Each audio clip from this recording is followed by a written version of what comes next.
प्रग्रामा जोंनि भारतीय जनता पार्टीनि ST मोर्चानि programme. Bharatiya Janata पार्टीयाव जोंहा गोबां मोर्चा दङ।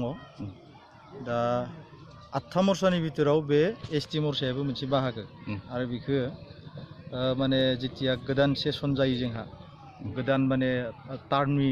गोदान बोसोराव बेखौ प्रथम माने मोनसे फुल प्लेजेड माने माबा हिसाबै जनाय जायो आरो बेखौ जोङो माने मा होनो रायजिक कार्जनि बाहाग बे जिल्ला कार्जनि बाहाग जिल्लानि मावफुं आफाद बियो दिनै बेवहाय जोंनि गासैबो मण्डलनि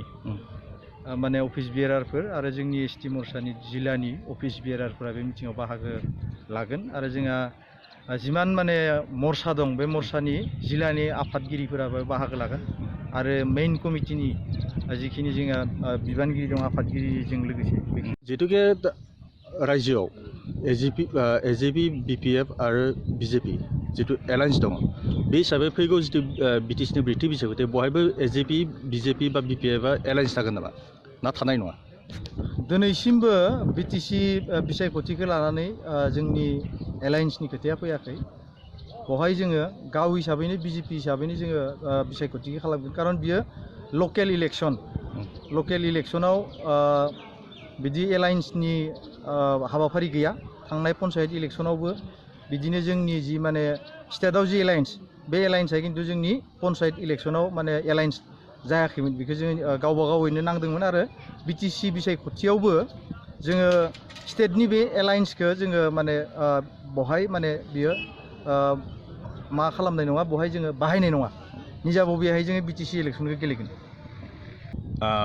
फैगोन जितु बिटिसिनि ब्रैथि बिसायख'थि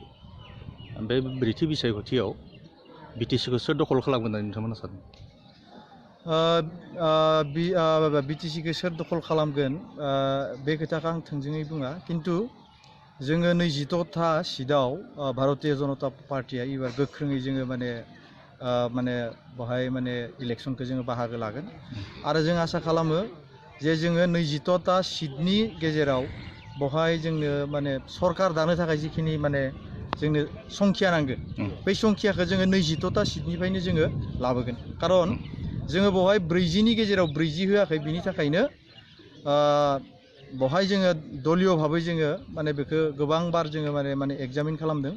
आरो बेनिखायनो जेराव जों देरहागोन बे देरहागोन समस्थिफोरखौसो जोङो बेहाय बिजाथि होदों।